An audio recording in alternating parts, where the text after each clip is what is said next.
కొంతమంది కేసీఆర్ గారి పక్కన ఉన్నటువంటి వాళ్ళు కేసీఆర్ గారి పేరు చెప్పుకొని అనేక రకాలుగా లబ్ధి పొంది వారు చేసినటువంటి అనేక చెత్త పనుల వల్ల ఇవాళ కేసీఆర్ గారి పేరు బద్నామయ్యే పరిస్థితి వచ్చింది. అయినా మళ్ళీ వాళ్ళని మోస్తాం, అయినా మళ్ళీ వాళ్ళని ముందుకు తీసుకెళ్తామని అనుకుంటే పార్టీ ఎట్లా ముందటిపోతుంది? ఒక బిడ్డగా నిజంగా నేను బాధపడతాను.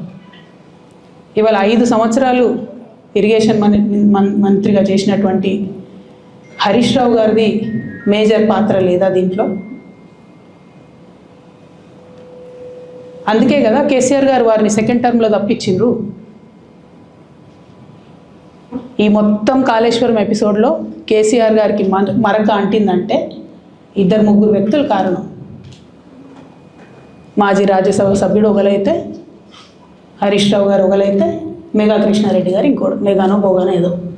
ఈ పెద్ద పెద్ద కాంట్రాక్టర్లు అందరితో కుమ్మక్కై కేసీఆర్ గారు ప్రజల కోసం ఆలోచన చేస్తే, నీళ్ళ కోసం ఆలోచన చేస్తే, వీళ్ళు సొంత వనరుల కోసం, డెవలప్మెంట్ కోసం, ఆస్తులు పెంచుకోవడం కోసం ఆలోచన చేసి ఇవాళ మీ వల్ల రేవంత్ రెడ్డి లాంటి వ్యక్తి, తెలంగాణ ఉద్యమానికి సంబంధం లేని వ్యక్తి, కేసీఆర్ గారి కాలి గోటికి సరిపోని వ్యక్తి, ఆయన నిలబడి కేసీఆర్ గారిని చేయెత్తి చూపించి కేసీఆర్ గారి మీద సిబిఐ ఇవాళ నేను వేస్తా అని చెప్తున్నాడంటే కారణం ఎవరు దీనికి?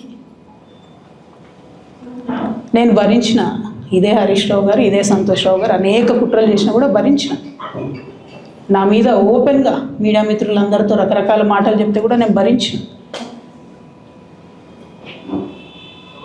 నా పర్సనల్ అటాక్కి నేను ఎప్పుడు కూడా వాళ్ళను ఇంతవరకు పేరు పెట్టి పిలవలేదు, మాట్లాడలేదు. ఫస్ట్ టైం చెప్తున్నా. నేను ఎందుకోసం చెప్తున్నా?